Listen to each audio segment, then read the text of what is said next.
Welcome back, everybody, to another episode of Making Monsters. I'm Taylor Dahl. I'm joined today by Greg Braggs Jr. You know him, CHGO Bears. One of my favorite outlets to get my information from, one of my favorite people. So, Greg, thanks for hopping on. I appreciate you having me on, and we appreciate all your coverage as well, and all your contributions to what we do around here. I know you're a big supporter, but also somebody that we always look to when we're looking for a helping hand or good insights, and you're one of the best to do it in our crazy Bears content world. It is pretty crazy, and especially after last week. I want to touch on it a little bit. Some of the things, maybe there were good things, there were bad things, and I think the focus has been on the bad things, but I do think that there were some positives to take out of last week. If you were to name a positive or two from last week to give people some hope, what would that be? Well, I mean, everything's about Caleb Williams and Ben Johnson, right? And all you want to see is everybody wants to just immediately point to the negatives, like you said. But to me, starting 10 for 10, and first time a Bears quarterback's done that since 1978, so you understand where the bar is here in Chicago, because that shouldn't be a stat that is shown on the screen when the game's being played on Monday. I mean, it was nice that he started for 10 for 10, but it's such a low bar here in Chicago. At the end of the day, though, yeah. I think what you saw through that and really throughout the game was Caleb making quicker decisions. Now, I think that obviously the other half of this conversation is that he has to become more accurate this week, and he wants a couple of those throws back, probably more than a couple. But at the end of the day, I'm not going to, some people are getting on him about the checkdowns. Throw those checkdowns, man. Get the ball out of your hands. Make the quick decision. If you're not sure about it, at least find somebody in the flat to get you some yards so you can figure it out on the next play. And then if you look at two of the bad incompletions on the game, the fourth down to DJ Moore in the first half, and then the second in the fourth quarter to Cole Kmet, it was the same throw. Mm-hmm. Left hash, middle slant, get the ball. He's looking right to look off the linebacker, and then he immediately throws it. Well, look at the positive in those plays. He identified exactly where he needed to go with the football. He looked off the linebacker on both of them and got the ball out of his hands quickly. And the problem is he had way too much juice on both throws. So the process was correct. Now it's about making sure your technique and fundamentals are dialed in. Slow down a little bit. You saw it. You got way too excited because you knew you were doing the right thing, but just make sure you're slowing down to make sure you deliver that pass accurately. But the read was correct. So to me, that speaks to all the different checkdowns, and then obviously everything he's able to do outside of the pocket. Even some of the ways he escaped. I thought he made quick decisions there as well. Instead of second-guessing himself, no, take off 60 yards. He didn't have a rushing touchdown all of last season. He got one on the first drive of the year. And, oh, by the way, the Bears didn't score a touchdown on their first drive in any game last season. Yeah. So, those are the positives, right? And so now they just got to figure out that middle part of the game. And, we'll see how the adjustments make on Sunday. But I think that's where the starting block is for Caleb Williams.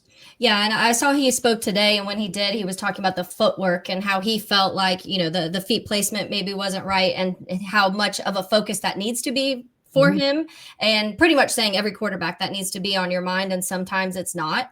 And I think to your point, when it talks about maybe rushing, getting excited, getting antsy, and in those moments, maybe the footwork wasn't right, the ball was some rockets he was throwing. But I was watching, and when you talk about that 10 for 10, it still felt like things flowed better. It felt like there was a meaning to the offense, which there were times last year that it didn't. I mean, it just felt lost. Number one. Number two, I feel like there were several games early on, Greg, that I remember the broadcast saying, oh, yeah, we talked to, I don't remember if it was to Eberflus or whoever, but they didn't even have a set like the first 15 for a game. It was just kind of like, go out there and do your thing, Caleb, and figure it out. And so I do think that having structure is going to work. I also think Ben Johnson's a perfectionist. So this game happening week one, and having things to take from it and learn from it is a positive if you want to look at it as teaching moments for Ben Johnson and Caleb Williams.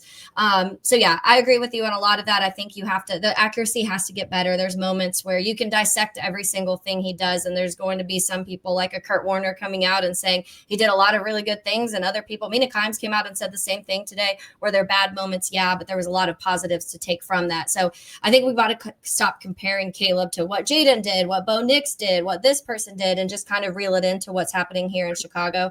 And Bo Nix, by the way, threw multiple interceptions. And Jaden Daniels took 4 quarters to have to beat the Giants last week, and the Giants were playing pitiful that whole game. So to your point, like, no, we don't need to pay attention to anybody else. But at the same time, if you were, you'd notice they didn't have perfect week ones either, you know. And so I'm with you. And sometimes it is refreshing to hear from Kurt Warner, or Mina Kimes, or Nate Tice, or Ryan Fitzpatrick, and different guys that have come out and say, all right, hey, slow down, guys. Like, this is how I see it. And we're so close to it. We're dissecting every single step and every breath they take at training camp all the way to this moment. So we're well aware of all these little nuanced details. Sometimes it is best at times to take a step back and find somebody that has more of an aerial view of things. And that kind of helps you find a clearer perspective. It's okay to really dial into every one of those details, but sometimes I think we get a little too ahead of ourselves by taking all those little details and then drawing grand conclusions for them as far as how it's going to project the rest of the season. Because we all just ultimately want the answer. Is this going to work out? Yeah. The answer is wait each week. We don't know. But nobody wants to hear that. Everybody wants their answer right now. Yeah. And by the way, I truly think that Vikings defense is going to be a top 5 unit this season. Also, I think they've improved, and there's a lot of things. Brian Flores is a genius when it comes to figuring out sending guys as blitzes. That takes some time to kind of start to figure out. I personally think Caleb handled it pretty well, considering some of the stuff he was sending at him late. But Greg, if I'm looking at, to me, one of the concerns that I do need to start seeing a little bit more of is going to be that run game. And I think moving forward in general, that's going to be a focal point for me is, can they run the ball against some of these teams, especially in the NFC North? Because I don't see you winning a lot of games if you can't. And I do think that affected some of the things that happened last week. Do you think they get that going? Do they have to stray away from Swift at all? Or do you think Swift can kind of figure things out there? Well, I definitely want to see more Kyle Monangai this week. I'm a big Monangai. I'm a Monangai for sure. I am a Monangai for sure. And so I want to see him get more carries. I mean, he had 9 snaps. They threw it to him one time, and the one time they threw it to him, he had forward progress. He made a guy miss. He got upfield. That's who he is. Now, they had him back in pass protection at one point, and he got a holding call, which I thought was a crap call. He filled the middle of that hole, and he laid the block. I didn't see a hold there personally. So maybe the pass protection is what's keeping him off the field. Obviously, that's always a big hurdle for rookies. But ultimately, I want to see more of Monangai. And DeAndre Swift, I thought, ran hard in the second half. And you saw it in the Kansas City Chiefs game as well. Like, when this team's getting smacked in the mouth in the Chiefs game and then in this game, the end of the third quarter, DeAndre Swift was the one that kind of set the tone on the drive that should have been, that I'm probably never going to let go of. And if I had to guess, will be the reason the Bears don't make the playoffs at the end of the year is because of the holding call on Darnell Wright that stalled a drive where DeAndre Swift really set the tone and got some big runs and then had a physical run where low man wins. He gets his helmet lower and drives that cornerback for a first down. And you could kind of feel the energy in the stadium lift up when he did that, because that's what we want to see here in Chicago. But it all starts with the offensive line, with the run game. We can talk about DeAndre Swift and Kyle Monangai all we want. But the thing that was surprising to me, and we're going to have to give the Minnesota Vikings defense a lot of credit because they're very good, and so is Brian Flores. But I was expecting the Bears offensive line to be a better run blocking team than a pass blocking team to start the season. But it was actually the opposite. While there was mistakes, I know Drew Dahlman and Jonah Jackson missed some blocks in pass protection at times.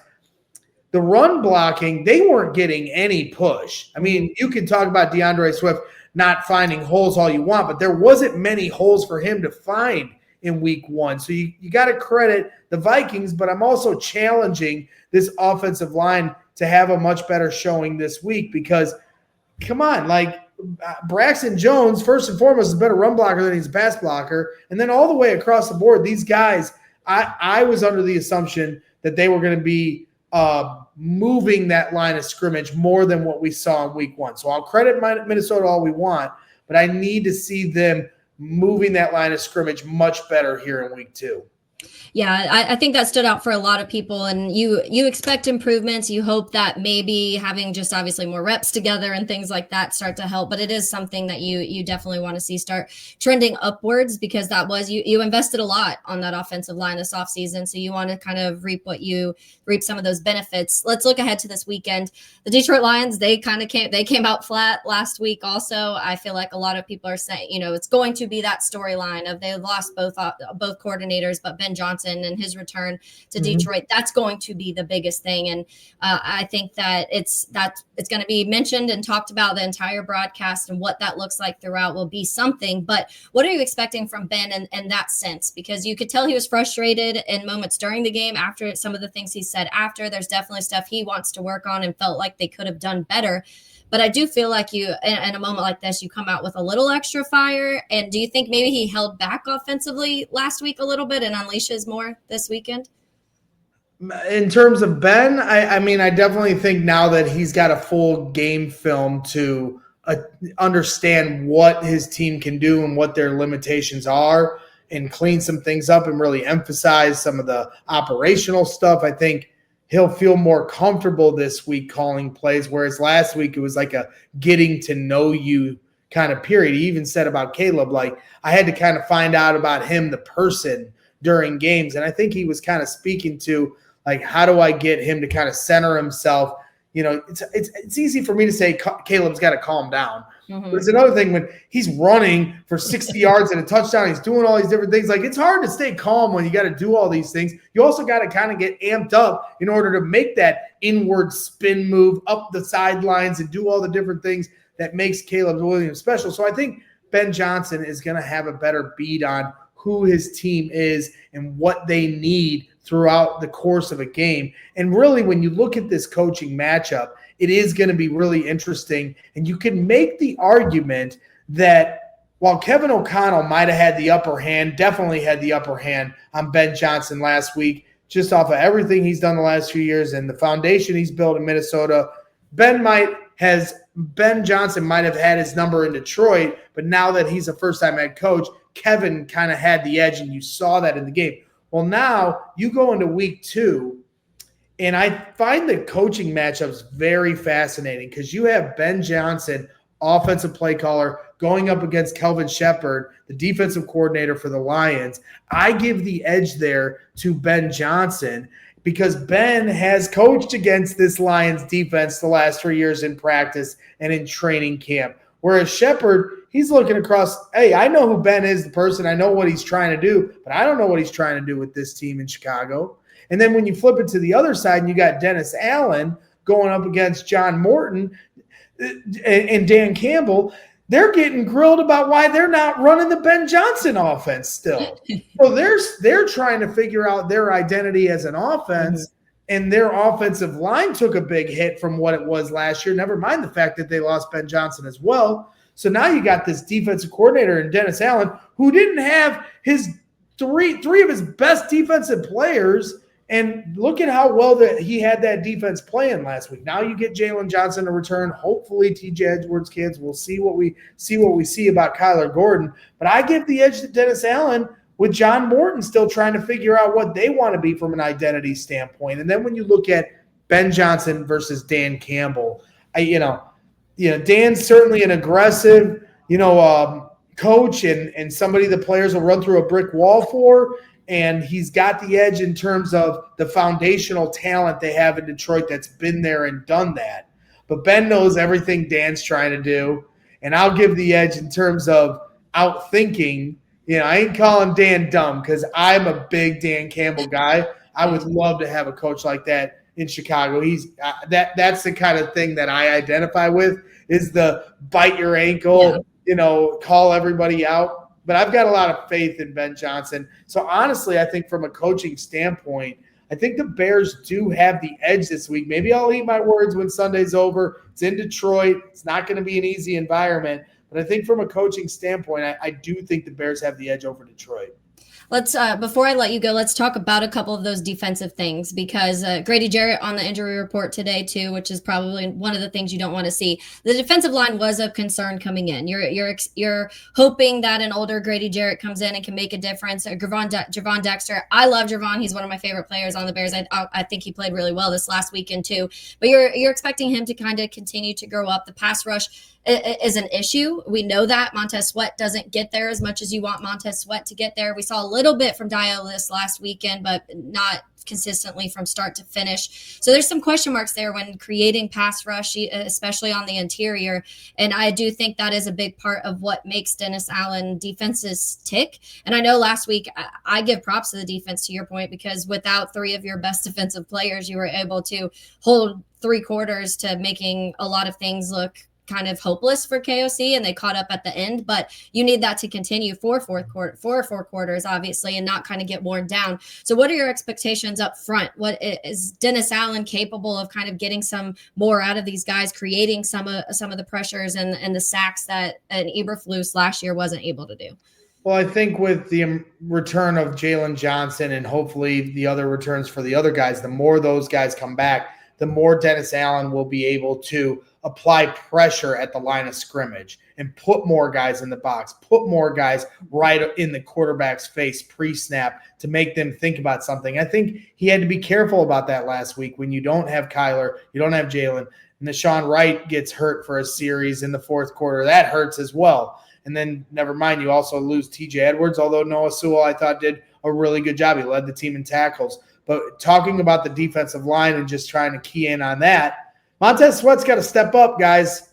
You know, we're everybody's so hard on Dio Dangbo through the summer, and you know, the poor guy. I think he heard it because he came out like he heard it, guns a-blazing, even at one point going like this to everybody. And we all deserved it, and I was happy for him to come out and play that way. I think that was very encouraging. And now it's time for Montez Sweat to hold up his end of the bargain. You know, I understand Dennis Allen's defense. He's asking the defensive ends to kind of contain. So as the rush comes up the middle, that's a lot of what you saw in New Orleans with Dennis Allen.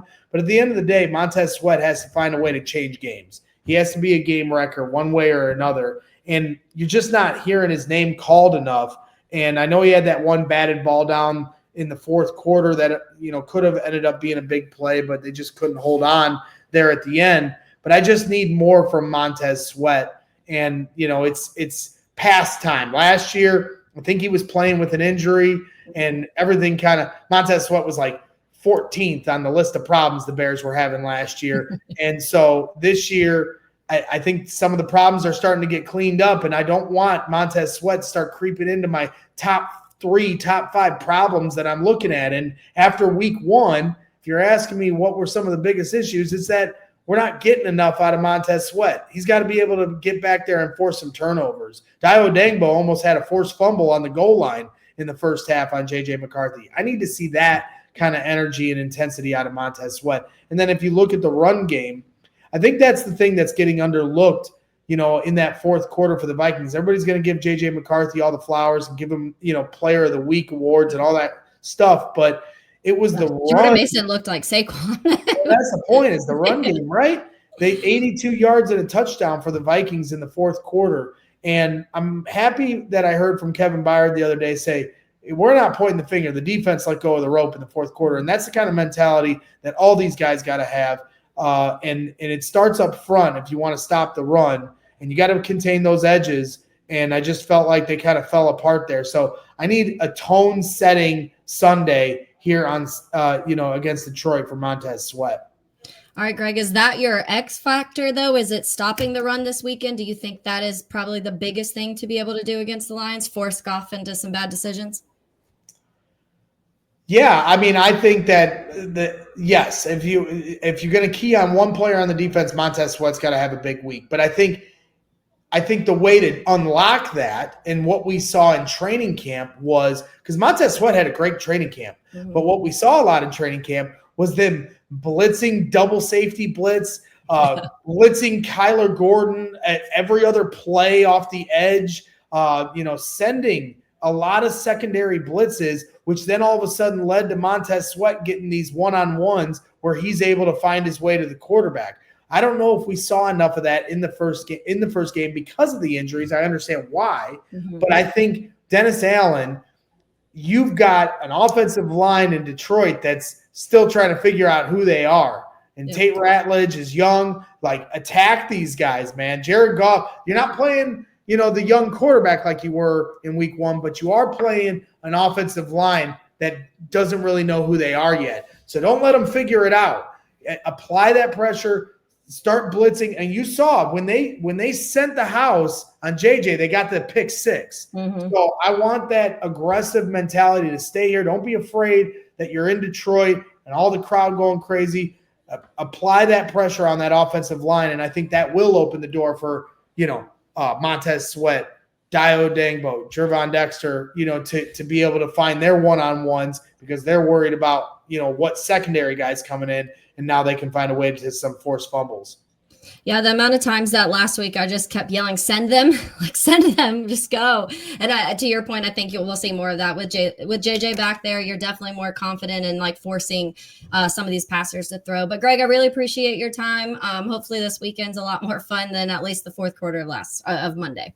Let's hope so, because I ate an entire box of Captain Crunch Tuesday morning, and that wasn't very healthy for me. Coming into a building, because everybody knows I work in Jacksonville, and so coming into a building the next day after that, out of people that are like, what happened? Like, oh, you got the wrong coach. We got Liam Cohen and you got Ben Johnson and blah, blah, blah. And I was like, don't even talk to me right now. Yeah, don't talk to me. 1 week. We're not doing this after 1 week. So looking forward to the game and appreciate you bringing me on as always. Yeah, thank you. Have a good one. Let's hit a quick commercial break, and then we will continue on and talk to Jeremy Reisman of Pride of Detroit on the Lions side of the ball. But first, give some love to DraftKings. Your season, your shot. The NFL season is rolling, and every touchdown can bring you closer to payout with DraftKings Sportsbook, an official sports betting partner of the NFL. From first touchdown score to anytime TD props or the thrill of live in-game betting, every snap is loaded with opportunity. Let's take a look at some of those Bears-Lions odds that you could get this weekend. That first touchdown score, the top 3 highest odds go to all Lions. Jahmyr Gibbs at the top with plus 425. David Montgomery behind him with plus 550.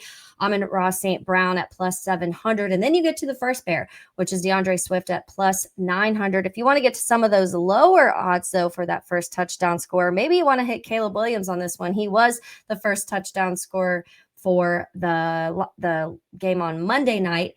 And that is at plus 2,200. You also have Kyle Monangai, who you didn't see much of last week, but what you did see was positive. So maybe you want to go that route, and he is also plus 2,200.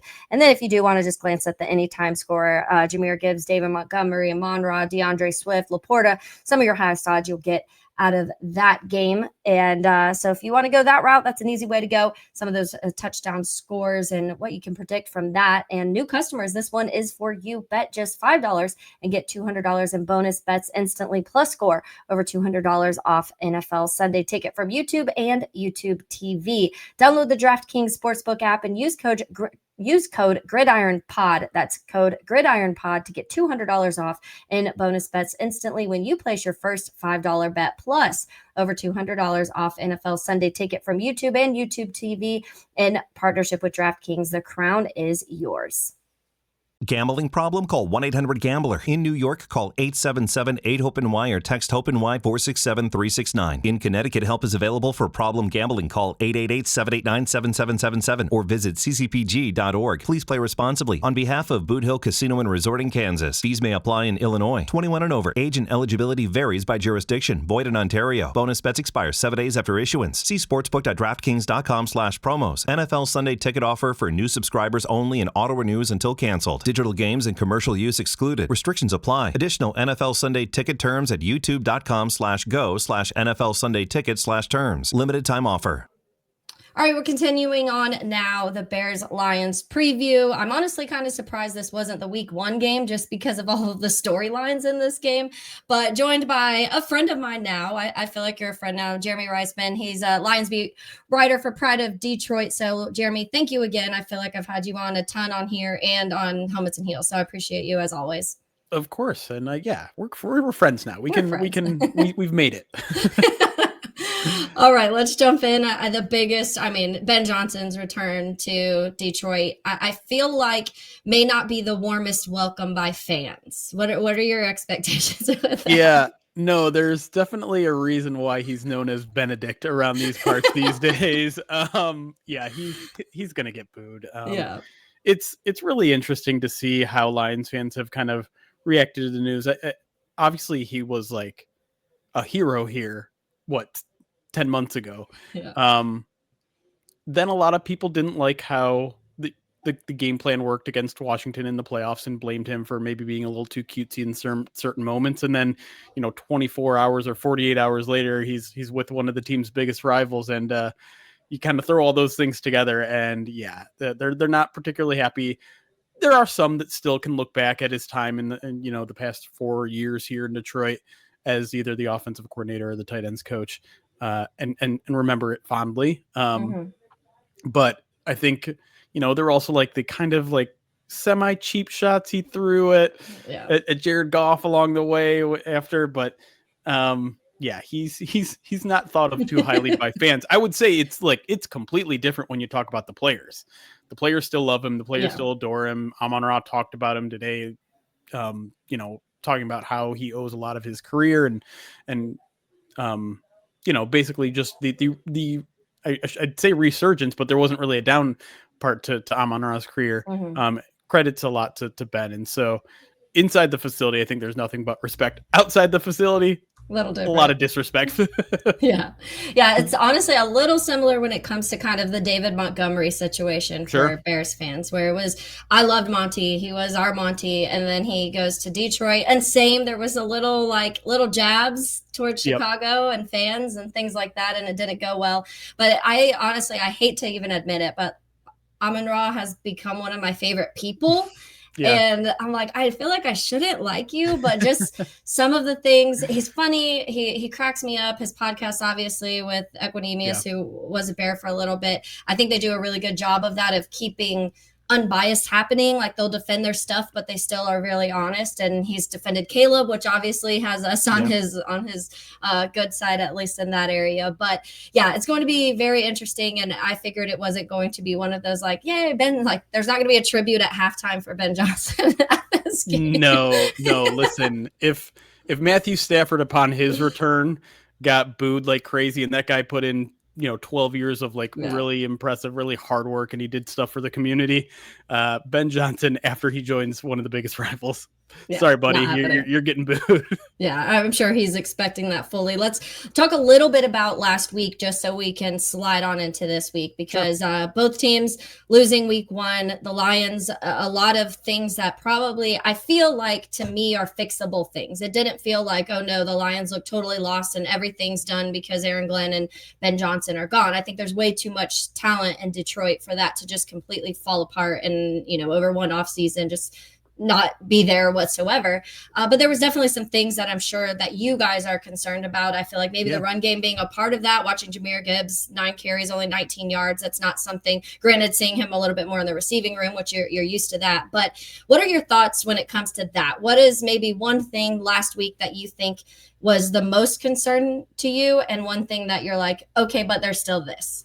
Yeah, I think the running game, in particular, the offensive line play, that is remains the biggest concern. It was my biggest concern going into the season. You got 3 new pieces, or at least 3 moved around pieces on the interior of that offensive line, much like what's going on in Chicago, where you have you lose Frank Ragnow, obviously, so now you have Graham Glasgow sliding in. He's center experience, but he's not an all-pro like Frank Ragnow was. You have Tate Ratledge starting at right guard as a rookie. And then you have Christian Mahogany, last year's 6th-round pick, starting at left guard. And that first game was, I hate to say it, but it was kind of a disaster with the entire offensive line.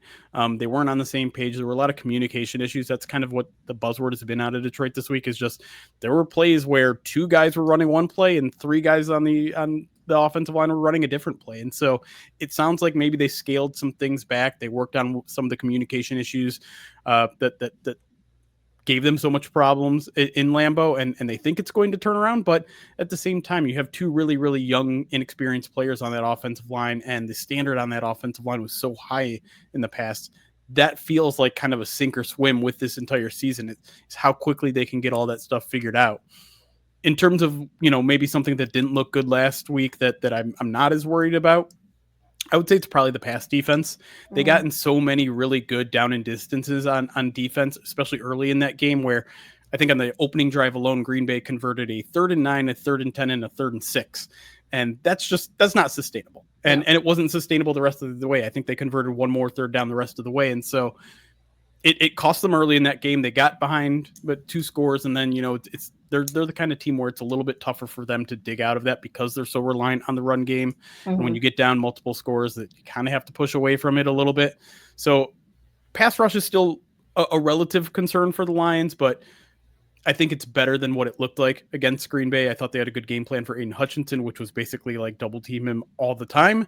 And the Lions didn't have a great plan to start out that game. And again, it was something where I thought they adjusted well in the second half, but the first half issues kind of took over and changed the way that game was going to go.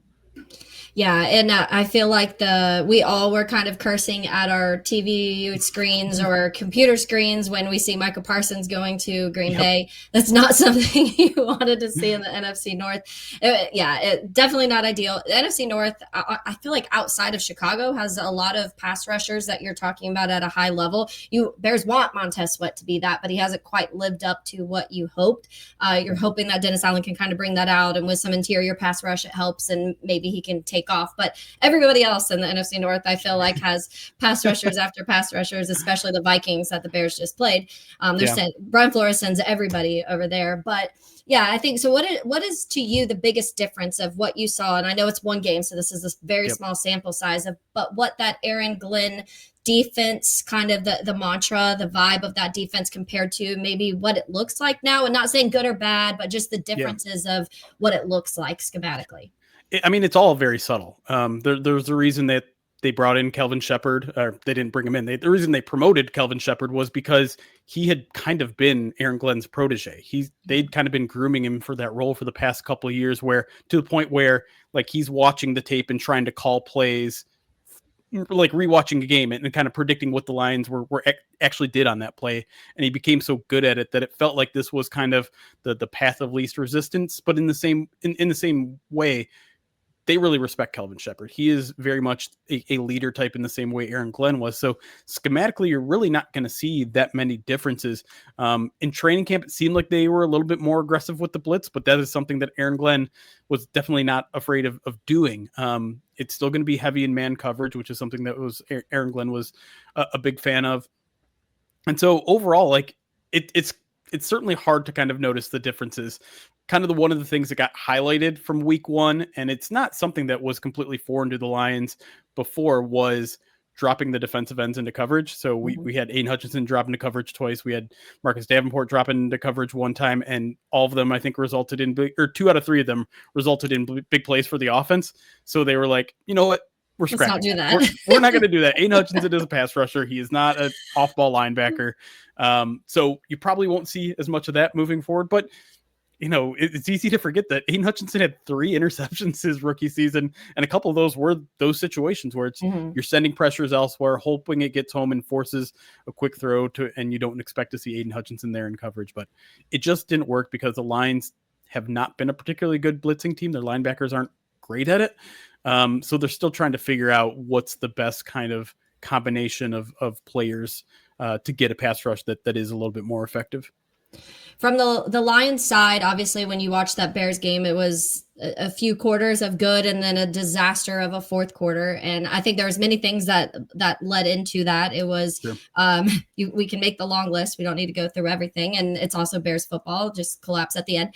But coming from the Lions perspective, though, going into this game, let's talk about defensively what Jared Goff and the run game are going against. It's a defensive line that a lot of people want to see more out of, but Javon Dexter looked pretty good last week. People are kind of hoping that continues. Dio Dengbo, who was one of their offseason signings, probably had one of the better games. Noah Sewell was in for TJ Edwards last year and actually looked pretty good. So there were some interesting things happening, but they were without Jalen Johnson, Kyler Gordon, and TJ Edwards last year, and were able to do what they did for those first 3 quarters. Now we'll see what that looks like when kind of you're in week 2 and Jalen's hopefully back and TJ's hopefully back. But what is the concern? I guess I shouldn't say concern, but what is the main focus you feel like Lions fans, media, team is looking at when they're coming to face the Bears? Yeah, I mean, I think it's just a fascinating matchup because the Bears are built, at least schematically, exactly like the Lions are, right? They have Dennis Allen, who comes from the Saints, which is where Aaron Glenn came from. So defensively, we talked to John Morton today and Kelvin Shepard, the Lions offensive and defensive coordinators, are like, yeah, this is just going to be like training camp practice. It's just going up against each other where we know the schemes front to back. We know what they want to do. We know what they are trying to manipulate us to do. And so it's going to be a really interesting chess match to me. It may be less about like this unit versus this unit, but like, okay, how do you go up against a mirror image of yourself? And it should be really, really interesting because I do think like the Lions offense theoretically would do well against a defense that plays a lot of man and sends a lot of pressure, because that's something that I think Jared Goff can diagnose pretty quickly. And, I think the receivers are better against man coverage than maybe in zone. But at the same time, this training camp, the Lions defense kind of had the advantage over the offense, which is something we hadn't seen in a while. So I don't know. To me, when you look at the matchup, it's like I said, it's a very similar scheme, but it feels like the Lions personnel is a little bit more advanced, and a lot of them have been in this kind of defense and this kind of offense for a little bit longer. But at the same time, there were enough bumps in the road in week 1 where I'm like, okay, maybe they aren't as far along in the scheme as I thought they were. So it's going to start, I think, with both teams with that run game, right? They're going to want to establish the run game. I know the Lions took it very personally that they averaged 2.1 yards per carry in that game. I think it's the second worst during the entire Dan Campbell era. So it's going back 4 years, even when the personnel wasn't as great back in 2021. So that's where they're going to be focused on. And it's again, it kind of falls back on that offensive line and seeing how much of a step they can take in 1 week, because it was brutal last week. Yeah. I cried almost in the fourth quarter. I was like, it's week 1. Let's relax a little bit. It shouldn't be like this. I do want a little side note, because this has, and I'm sure you see it being in the Lions world too. There's a lot of discourse, and there has with Caleb Williams. There's something that just kind of surrounds him, where there's a lot of negativity no matter what he does. But one of the things that a lot of people in the offseason were saying, quarterback guys, Orlovsky's one of them that said it. Kurt Warner kind of went through it this last week when dissecting the film and stuff like that, about it's going to take time to get Ben Johnson's offense and really have control of what he does, because it is so intricate. And you've used the word perfectionist with me of how he is.